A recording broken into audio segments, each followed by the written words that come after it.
Hey guys, today I want to share with you a dilemma that I have. What we're looking at here is my boiler that I was using for my hot water, which is connected to a serpentine, copper serpentine that runs through my wood stove.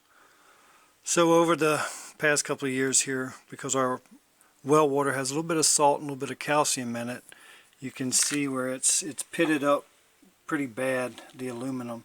Now that black was actually a paint, so that's not discoloration. But my problem is that the threads had just disintegrated.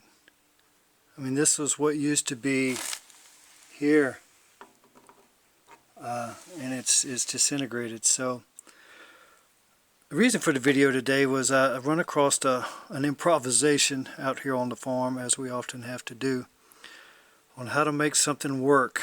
The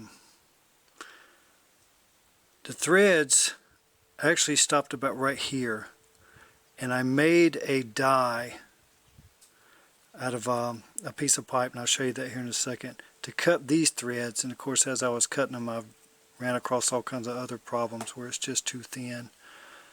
But I think I've got enough left on that little piece to do what I need to do. But over here I want to show you the tool that I made here. This was a pipe fitting,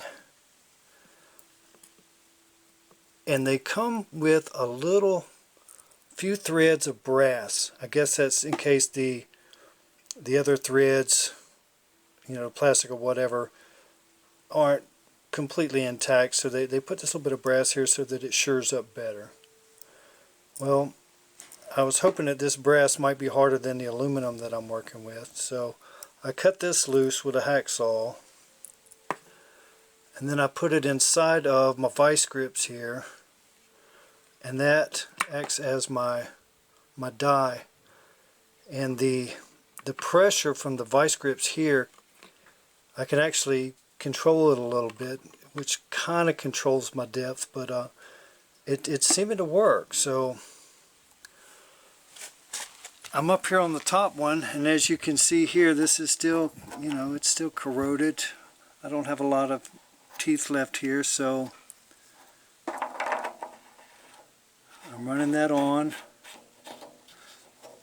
Getting it reasonably snug. Take me some machine oil and use as my cutting lubricant. And just drop me a couple drops on there.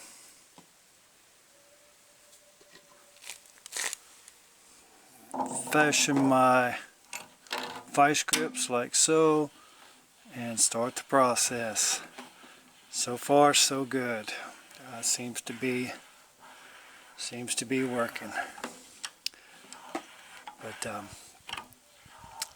I'll do another video, show you how it turns out if I can get it to work. But thought I'd share this because otherwise I'm in kind of deep doo-doo here, because I can't use my wood stove with that piece of copper serpentine in there without water in it.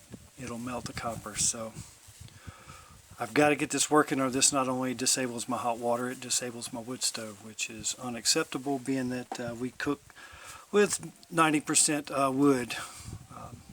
Anyway, hope you learned something. Glad to share. Talk to you soon.